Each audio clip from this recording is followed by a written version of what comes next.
Futebol é o verdadeiro teste para ver se o cara se converteu de verdade. Exatamente, porque... Se passou no teste de futebol sem falar palavrão, não Nossa, falou palavrão no futebol, passou. Tá indo exatamente, bem, tá indo bem. exatamente.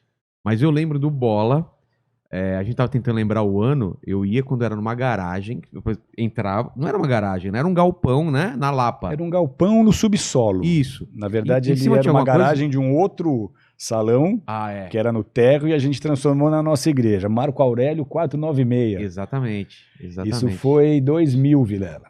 2000 a 2003 a gente ficou junto. É ali. mesmo? É. Caramba, e era muito... Pra quem não sabe, o Vilela já frequentou a igreja. Já falei aqui. Eu era o pastor dele aqui. Grande pastor. E eu ia lá... Você já falou aqui? Já falei aqui, falei aqui, inclusive já te convidei no ar que faz assim, mas vou trazer o Rina e tal, porque o pessoal pede muito, né? Porque veio o Iago aqui, foi muito legal o papo com o Iago Martins, o pastor. Eu falei, vou trazer o Rina, faz tempo que eu não falo com ele, mas a gente se fala no Instagram. Aliás, era mais fácil falar contigo no Instagram do que no qualquer WhatsApp. outra coisa. É verdade. E aí, porque sempre comentava as piadas e tal. Porque a gente ficou anos sem se ver, a gente ficou muito próximo um tempo, depois a gente se afastou e a gente voltou a se falar porque eu te achei no Instagram e comecei a assistir os seus stand-up, chorar de dar risada e comentar tudo, né? Foi aí que a gente retomou contato. E é louco, sabe por quê? Porque quando eu entrei na igreja, minha base é católica, né? Minha mãe, muito católica, aliás, ela tá aqui, meu pai e minha mãe estão morando na minha casa esse tempo de pandemia aí. E eu fui criado numa base muito, muito católica, sabe? Católica, minha mãe zerava o terço, tinha desbloqueado o santo que nem existe, ainda ela desbloqueou, de tanto que ela era fervorosa. E eu lembro que quando eu comecei na igreja evangélica, a gente meio que tretou, assim, sabe? Assim, teve um conflito, assim, porque ela falou, tipo, eu não te ensinei direito, sabe? Criou um negócio... Onde é que eu errei, né? Onde é que eu errei pra você virar protestante? Porque ela não entendia como que era...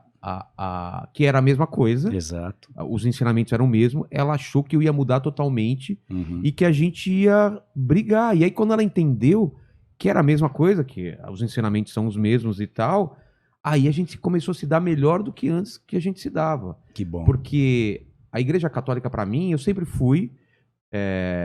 como que é? Crisma, né? Batido, tudo, eu fiz todos aqueles cursos e tal. Mas nunca foi uma coisa muito de escolha minha, né? E quando eu pude escolher a igreja, que eu fui lá, e pra quem não sabe, pra quem nunca foi no Bola, agora faz tempo que eu não vou, mas era uma prancha. Continua. Isso mantém, pode ser a igreja do tamanho que for. Qualquer igreja que forem do Bola vai ter a prancha. No mundo inteiro, o púlpito é a prancha.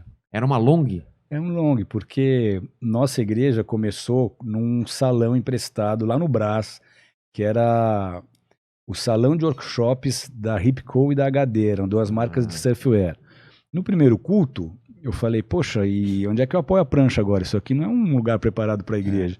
E tinha um longboard esticado lá, a gente botou as cadeiras de um lado, cadeira de outro, botou o púlpito ali e ficou. Virou uma... Virou e hoje marca... em qualquer lugar, você chega no Japão, na Califórnia, no Havaí, onde você for, o púlpito é uma prancha. Ainda bem que não foi num lugar de skate, senão ia ser difícil um púlpito com... Pequenininho, né, cara? Né? A Bíblia não ia nem caber direito ali. E é engraçado porque isso chamava muito atenção, né? Chamava atenção e meio que na época era uma igreja muito de jovens e eu acho que ficou com essa marca, assim, a igreja dos jovens, dos surfistas, dos skatistas, ela quebrou, do esporte, ela né? quebrou muitos paradigmas e ela começou a atrair um público alternativo.